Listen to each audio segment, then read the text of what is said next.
All right, good morning, guys. Back at it with another MLB DFS video.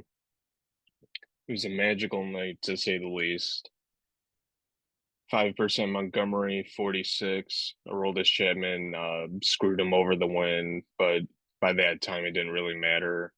It just would have given us more points. Cal Raleigh, 2 home runs, 6 RBIs, got us a 60 piece. Pablo Reyes and, to no surprise, Austin Riley combined for 0 for 8. Orlando Arcia 2 for 2 with a run and a walk, which is fine for us. Teoscar Hernandez 2 for 5, home run, 3 RBIs. Dominic Canzone at 3%, 1 for 5 with a home run. Cunha didn't do anything again. Um, 2 singles and a run, which is fine. Michael Harris had a two RBI double, which kind of helped. Pretty good day to say the least with Montgomery and Raleigh. So that really helped us. Seattle. I don't really think we were on Seattle as much yesterday. We were kind of like, oh yeah, they're a good play. And then I actually got a stochastic email that said that one of the guys was all over St. Louis and Seattle. And St. Louis got demolished yesterday, and then Seattle demolished my White Sox. Um, Anything else to recap on besides the Braves sucking like always? Yeah, somehow they just always manage to screw us over. We said it on the show yesterday. We were going to play them and they were going to drop 4, 5, whatever we said. Um, it is what it is. They were in a good spot, just running bad, I guess, against David Peterson. um, Except for Azunia, who was 30% owned and double donged. That stung, and then Kim hit a grand slam at 25%. Those were the two main drivers of the line being so high. If they would have been in check, would have probably been a bigger night, but can't complain. Seattle pulled through for us. Cal Raleigh should have had 3 home runs. His first double, like clipped the top of the wall and came back. It was it was insanity. He was on one yesterday. See, I would not have been as like annoyed with the Braves. You couldn't fit like if I were to swap like Harris to like Ozuna, like we'd be like over the salary. But the Braves can put up 4 runs, and Ozuna could have done everything, and we could have had like a Cunha Riley, and I'd be totally fine. But not the case. Doesn't really matter. We cash, so let's jump in. So right now it's got Snell, Giolito, Galen, Verlander, Rodon, Wu, Ober, Syndergaard, Miller, Oviedo, Lizard. I don't even think it's worth me scrolling down all the way, but I'll just stop it here. So what's standing out right now? Because this is pretty good pitching slate today. See, I was going to say the opposite. I mean, there's some good names I on don't there. think I don't think it's that bad. It's just with stacks and stuff, it's kind of, you know what I mean? It's going to be kind of hard to get to some of the top guys. Yeah, I mean, ownership isn't really getting there besides Snell at the top. No one's going to play Gallon against Texas, which we probably won't either. But yeah, Snell's fine. Geo, like we said yesterday, the same spot. I don't know if that game's going to get postponed again. We'll see. But Geo and Ashcraft, same things we said yesterday. They're just like Geo's obviously a much better play, but Ashcraft is like a nice flyer, like 0% ownership. Verlander's okay. Rodon at 6,700 is very, very cheap, and he lets you fit every bat known to man. But he's also getting ownership, and he probably won't go past 80 pitches today. I don't think. I think he had like 58 his last start, coming back. I just don't see him pushing it that far, especially when the Yankees aren't really playing for much. Uh, so I'm probably offered on, especially for what he's done to us recently.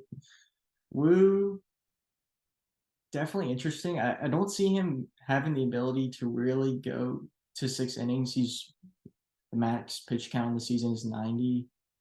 So if he gets you like 85 pitches, he's probably landing in the 5 innings pitch range, but he can get you the win against the White Sox here. So he's in play if you want the bats because he's only 7,900. Ober, I'd rather just find the extra couple $100 for Snell. Syndergaard, absolutely not. Miller, I like because he's virtually unowned and the same price as Giolito. So if you want a nice pivot in the same spot, I think Bobby Miller's a pretty good play against Cleveland, who hasn't shown much offense in like weeks. Oviedo, just wish he was a little cheaper. He's unowned anyway, so I don't think I'm going to get there. Lazardo, no thanks. Kikuchi, to have a price tag 9,800. It just seems yuck. Grace Rodriguez, 5% ownership. It's pretty interesting at 8,200. That's probably the last guy I would play out of the pitching pool that's like 10 pitchers down. I don't think I'm going to get to Gray, either Gray, Elder, and yeah, no one else below that. Yeah, kind of like I was saying, there's some interesting spots to get to, but it's trying to fit some of the top stacks for today, which is going to be kind of hard. Snell looks great, 10-3, 16% ownership. Giolito looks fine. You know what's going to happen, though. He's going to end up pitching. He's going to give up 5 home runs. You're going to be screwed. Cincinnati's finally going to show what they're made of again. The thing with isn't his K prop like 6.5, 5.5, something like that. Geo's I saw 7.5, but it was juiced to the 7.5 juice to the under. So my thing is like watching Gio play in person and just him playing for the White Sox. He can give up a couple runs, maybe give up a nuke or two, but then he comes back and he'll make up for it. So it's kind of, do you really want to risk it where the Angels try to pull out a win? Gio can go six, Galen, it's Zach Gallen, and I know the Rangers are good. I'm like torn. It's like I do want to play him, but then part of me is like, wait, they're playing Texas. So that's kind of why I'm off of him. Verlander against Boston. It seems like Devers has come back to life a little bit. He's been hitting pretty well recently. I think Verlander can shut him down if I'm being honest. But, if he gives up one or two, it's not the end of the world. It's only getting 5% ownership, which is crazy. I'm skipping over Carlos Rodon because his career fell off when he left the White Sox. Our management is just cheap too. They wouldn't pay him. Wu is interesting if they let him go. Um, if they just kind of give him free roam, like to go past like 70 pitches, only getting 6%, 7,900 against the White Sox. We saw what they did last night. That's definitely interesting. I agree with you on over. You can just pay 300 more and get Snell, Syndergaard, no shot in hell.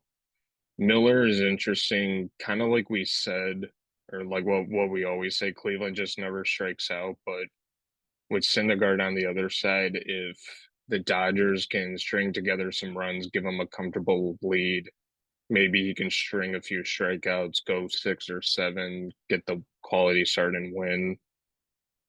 And only getting 1% ownership is kind of nice.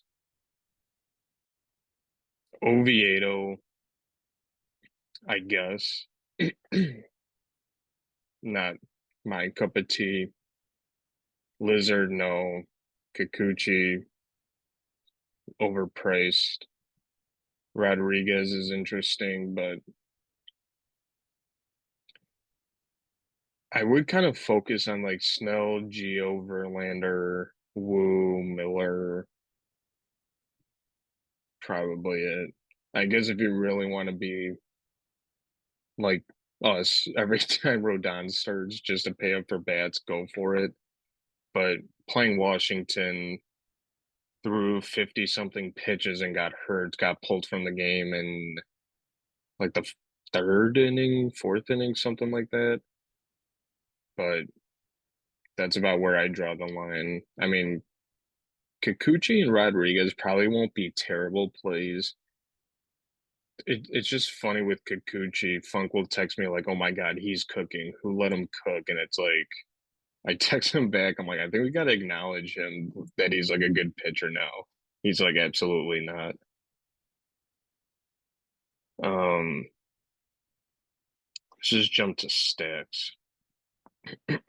To no surprise, we got Atlanta and the Dodgers at the top. Pittsburgh, Seattle, Angels, Mets, Cards, Yankees, Houston, Oakland, Cincy, KC. What do we like right now? Because there's definitely some interesting spots to get to here today. Yeah, there were 8 teams I wrote down originally.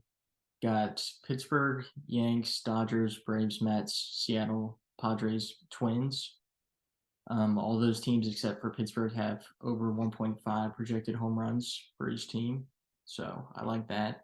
Just go to Ballpark Pal to see that.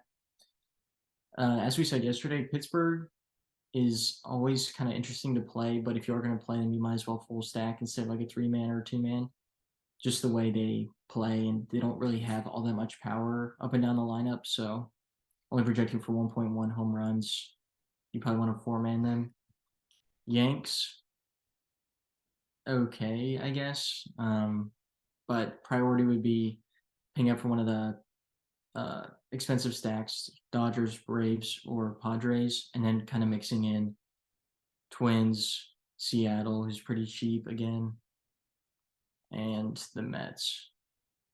That's I think that's pretty much my main focus. I don't think I see if there's anyone else I missed in the stack tool. Sorry, Let's really get quick. oh, what Do we think Taiwan Walker gets 3 strikeouts against the Giants? uh, is that like a Price discount? picks taco. Price picks taco. Yeah, sure. Any other stake before I jump in? I was gonna say St. Louis, but we hate them, so no. Yeah, screw them. Atlanta looks good. Tyler Miguel. Atlanta, they lost 10-4. They're probably looking for some revenge. Dodgers against Syndergaard, always.